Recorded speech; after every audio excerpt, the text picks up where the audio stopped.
In Series 1, we explain the fundamental principles of some aspects of body functions, which helps to understand what the disease diabetes is all about.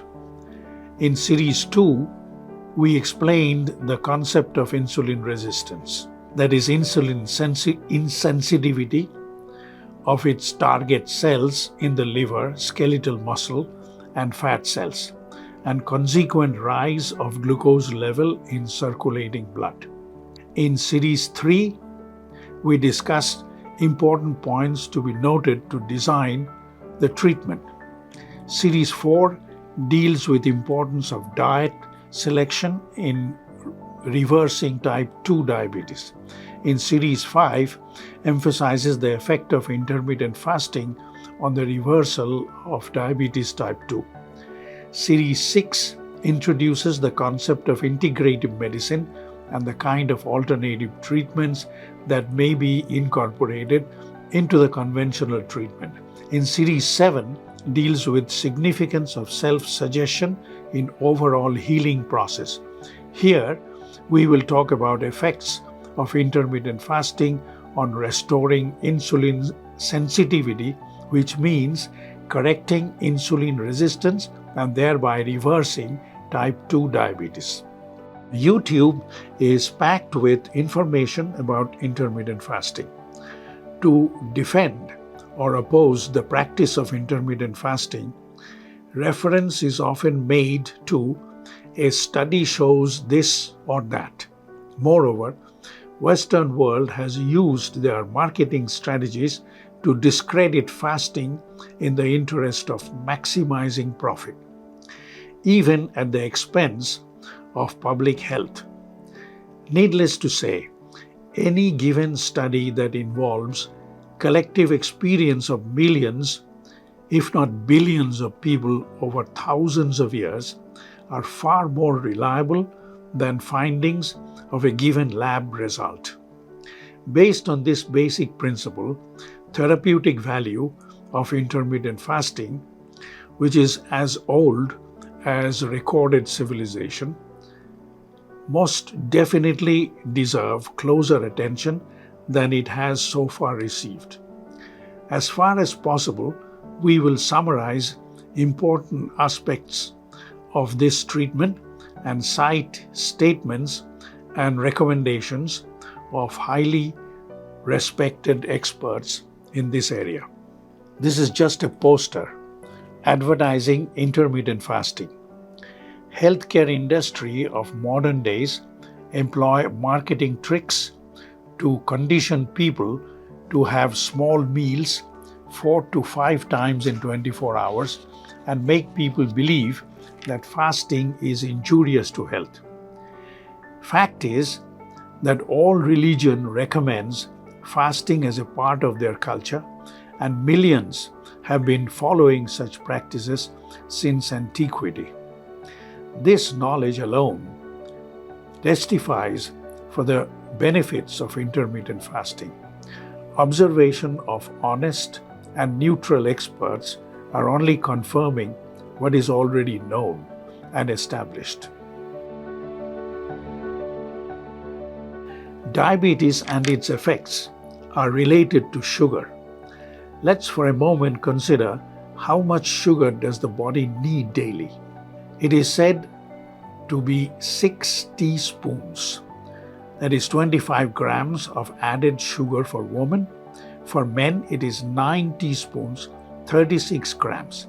But actually, daily consumption far exceeds this requirement when the amount of sugar as additive in the processed food is considered. Contents of a meal designed to reverse type 2 diabetes was discussed in detail in Series 4. Those who follow North Indian diet are being advised by Dr. Pramod Tripathi of Pune through his highly popular website, Freedom from Diabetes. He advises, for very good reason, abstention from grains through a simple approach of 25% formula. According to him, Include just one chapati or fulka along with 3 other items. One is a small bowl of dal, a small bowl of cooked vegetables, and a small bowl of salad. If number of chapati or fulka is increased to 2 to 3, then other 3 items to be increased proportionately to 2 to 3 as well, just to maintain balance in the diet. His other suggestions are increase green vegetables, beans, almond and nuts, 3 to 4 teaspoonful of seeds, that is sesame, chia, sunflower, watermelon, etc. Drink about 6 glasses of water, 1 glass per 10 kg body weight. Dr. Tripathi also advises that some foods like smoothies, salads, soaked almonds, sprouts, and fruits help to reduce inflammation in the body and thereby increases insulin sensitivity. That means decreases insulin resistance. Dr. Tripathi advises to avoid milk and milk products. Why? It has insulin-like growth factor or IGF, an advanced glycated end product AGEP, which increases insulin resistance, that is, decreases insulin sensitivity, which is the main cause of diabetes type 2. Here is Dr. Tripathi in his own words. Anything which raises your sugars very, very fast, that's an obvious takeaway. And increase your greens and beans. I repeat, greens and beans. Greens and beans need to be increased. And also some nuts and seeds. Nuts and seeds. Nuts and seeds. Around 8 to 10 almonds or walnuts soaked for at least 4 or 5 hours with the skin removed, and the seeds, at least 3 or 4 teaspoons of flax seeds, sesame seeds, chia seeds, sunflower, muskmelon, watermelon, pumpkin, all kinds of seeds are available. Please have them in your diet to make it mineral rich, fiber rich, vitamin rich, and more important, to alkaline your body. Dr. Pramod Tripathi has a highly organized and professionally maintained custom-designed telemedicine service system for diabetics. The link is given below. Consume natural food with low glycemic index. This means food, when eaten, does not raise blood glucose level. A list of food with low glycemic index is easily available in the internet. As far as possible, avoid daily consumption of processed food like biscuits, cakes, canned fruit, deep frozen fruit, refined curd like white flour, white sugar, high fructose corn syrup, etc. If such consumption is absolutely unavoidable, then use them once in a while but never daily. Eat your first meal of the day when you really feel hungry. Eat second meal when hunger kicks in again.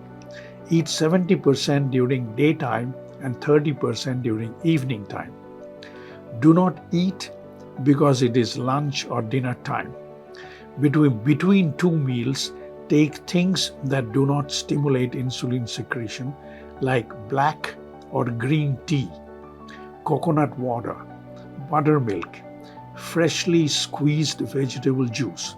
As far as possible, avoid sweets and sweet fruits.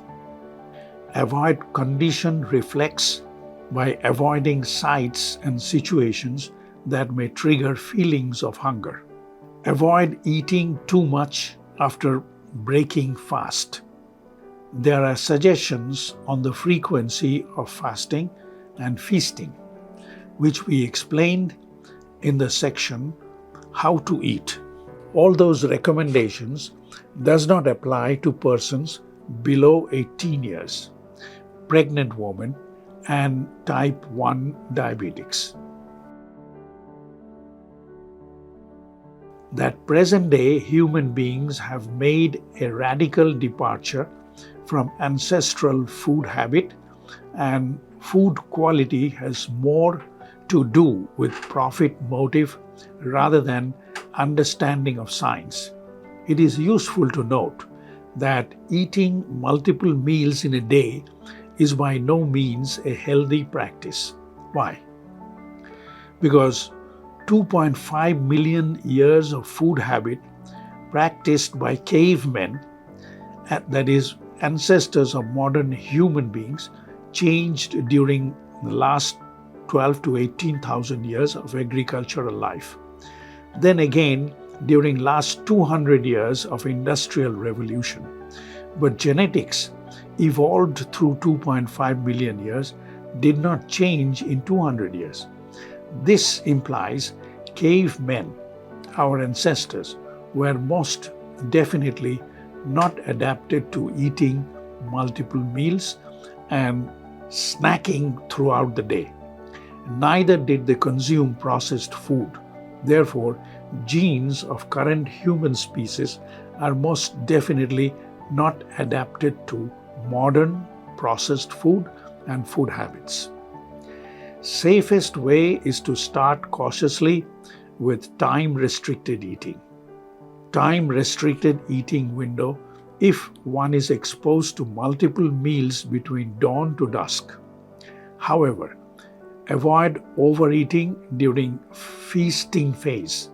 Phase 1 is 12 hours of fasting plus 12 hours of feasting. No overeating at feasting phase. Phase 2, fasting for 16 hours plus feasting for 8 hours. Phase 3, fasting for 20 hours, feasting for 4 hours. And phase 4, fasting for 24 hours plus 0 hours. Fasting from meal to meal. Alternately, fasting 2 days, feasting 5 days. 24 to 26 hours of fasting helps break down glycogen of liver and skeletal muscles and release glucose for instant use to maintain respective cellular function. Fasting beyond 26 to 36 hours triggers breaking down of protein, not muscle protein, from degenerating cells. Protein from degenerating cells are broken down. Fasting beyond 36 hours induces breakdown of fat and its conversion into glucose. Fat breakdown facilitates weight loss and recovery from allied complications of insulin resistance, high lipid level, etc. In the meantime, fasting as long as 36 hours stimulates growth hormone, which in turn triggers synthesis of new proteins. Now, 7 days of fasting is known to destroy mutant cells of the body. The process is called autophagy. The process is favorably comparable to detoxification. Here is Dr. Buschinger Eilhelmi from Germany is reporting on the findings on the remarkable advantages of the world's largest study on fasting. We controlled the kidneys and liver values, which were normal. We have in another study also documented the fatty liver, which was able to recover and to get rid of the excess fat. And maybe a special observation in this huge group of humans is that the sedimentation rate and other inflammatory parameters were diminished.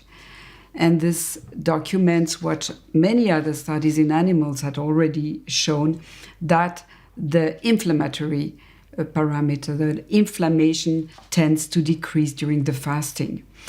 Another interesting confirmation of what has been seen in shorter periods of fasting, like intermittent fasting or every other day fasting, and also in animal models, is that the blood cells are reduced, probably due to the autophagy and the apoptosis. This is a phenomenon lead during the fasting to an elimination of old structures or old cells which are senescent, damaged cells, damaged structures which can be self-digested and partially recycled.